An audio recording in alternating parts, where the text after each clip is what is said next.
Kadama TV buli kintu Kadama kyakwatako awulira amasannyalaze gamukuba era akyewuunya ayagala kumanya lwaki buli kintu kyakwatako ne bw'ebeera kapeti awulira nga amasannyalaze agamukuba.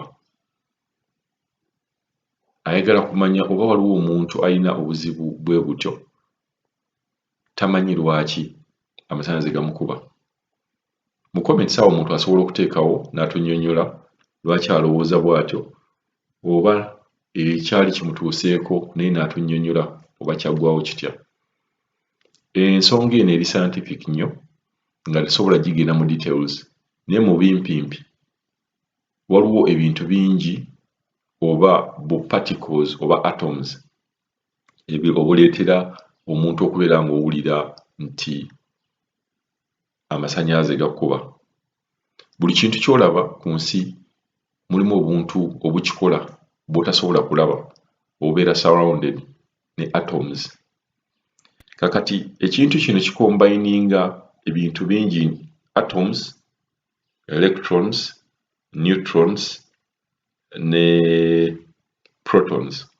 Kwegamba kyembagaye nti kiri scientific nti ne bwe nnakikunnyonnyola kiyinza okukubeerera ekizibu okunnyonnyola naye manya nti ebyo amasannyalaze okukuba biri mu bintu by'otasobola kulaba na liiso lyo naked eye by'otasobola kubeera ng'olaba nakyo naye nga tekitera kubeera nnyo kizibu eri omuntu ono naye ate kibeera kikuyisa bubi kuba gw'oba ofiiringa shocks eziva electric shocks naye nga byebintu ebibeera bireetera omuntu oyo okubeera nga buli kintu ky'okwatako owulira nga amasannyalaze gakuba.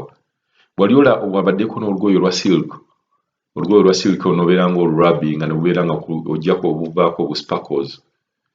Kati ekintu ng'ekyo kyefaanaanyirizaako n'ekintu kye mbagamba nti ebintu bina bye mbagambye ebintu ebyo ng'ate bizibu bya kunnyonnyola kuba sibimanyi bwe babiyita mu Uganda: atoms, protons, neutrons ne electrons. Naye kati tusooke tuwulire Kadama ye kimuyisa kitya. Mr. Kadama wasiibye otya ssebo, ogamba otya, obulamu bugamba ki? Gyebale gyonna gy'okwasaganya, tweyanzeege tusiime empeerezaayo. Webale tukwasaganyanga nakutuwanga ku magezi kutubeererawo mu buli kimu. Ati Mr. Kadama nange nsaba oba kibuuzo nsaba kuwabulwa. Wano wendi mmazeewo kati ngenda kuweza myezi 10 naye omwezi ogwasooka era nga buli ekintu nyinza okufaanira ekintu kyenkwatako nti nempuliranga amasannyalaze agansika oba okwata ku kapeti n'ogiwulira oba ositula mmeeza n'owuliranga erimu amasannyalaze bwe bityo.